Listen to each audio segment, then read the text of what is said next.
m'avait dit que le Japon était un pays calme et organisé.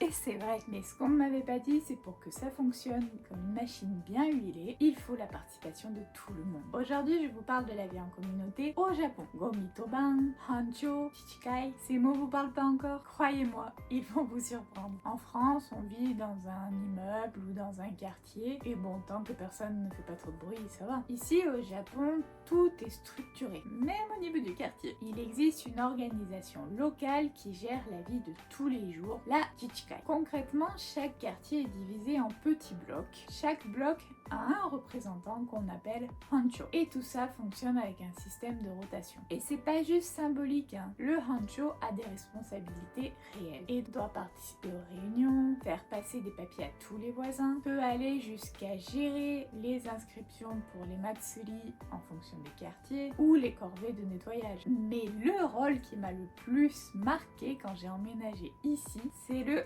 Gomitoban, le tour de poubelle. Oui, ici on fait tourner la responsabilité de surveiller et préparer le ramassage des ordures. Chaque semaine, dans le quartier, quelqu'un doit préparer la bâche bleue ou le filet pour éviter que les corbeaux viennent picorer les poubelles. Parfois, ça peut être sortir des grilles, vérifier que les sacs sont bien triés selon le jour, combustible, plastique, canettes, et parfois faire la police. Et si quelqu'un se trompe, ça tombe sur toi, c'est ton tour. Donc ta responsabilité. Au tout début, quand nous sommes arrivés, nous avons reçu pas vraiment une remarque, mais un conseil, c'est vrai, par rapport à nos déchets. Ikoma est quand même plutôt strict sur les déchets. Pour nous, dans le quartier, ça va à peu près. Mais il peut arriver pour certains que c'est un vrai stress d'être le Gomitoban. Parce que tu dois te lever plus tôt que tout le monde pour préparer et tu pries pour que personne ne fasse de bêtises quand c'est toi qui es le responsable. Concernant les obligations du Hancho, cette année, Marie et moi, nous sommes passés Hancho. C'est la première fois et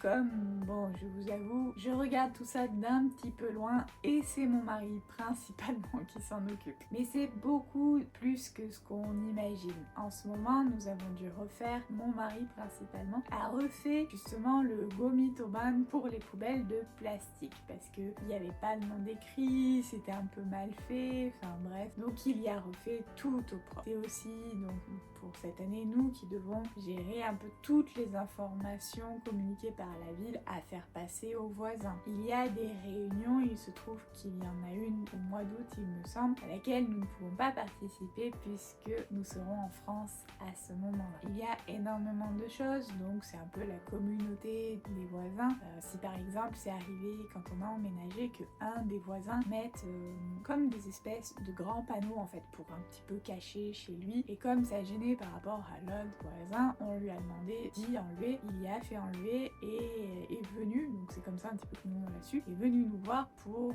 je sais plus si mon mari avait signé un papier ou quoi, pour justifier que oui on a bien, lui il y a bien enlevé, il n'y a plus rien. Et ça aussi, vérifier tout ça, ça peut être dans la responsabilité du Hancho. Et c'est pas comme si tu pouvais dire non, c'est une rotation automatique. Tu reçois les informations comme quoi ça va être toi telle année, l'année arrive, on te donne tout, la petite pancarte à mettre dehors et voilà, c'est à toi de faire. Ce système il est utile, hein. Il favorise l'entraide, la sécurité pour les personnes âgées en particulier et le sentiment d'appartenance. Mais en tant qu'étrangère, c'est aussi très intimidant et un peu fatigant, je dirais.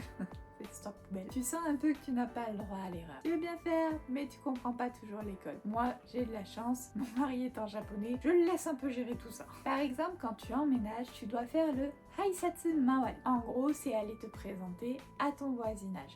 Et cela se fait en apportant un cadeau à chaque voisin. Et oui, attention, on ne parle pas de cadeaux hyper chers, ça peut être très simple. Nous avons apporté des petites serviettes.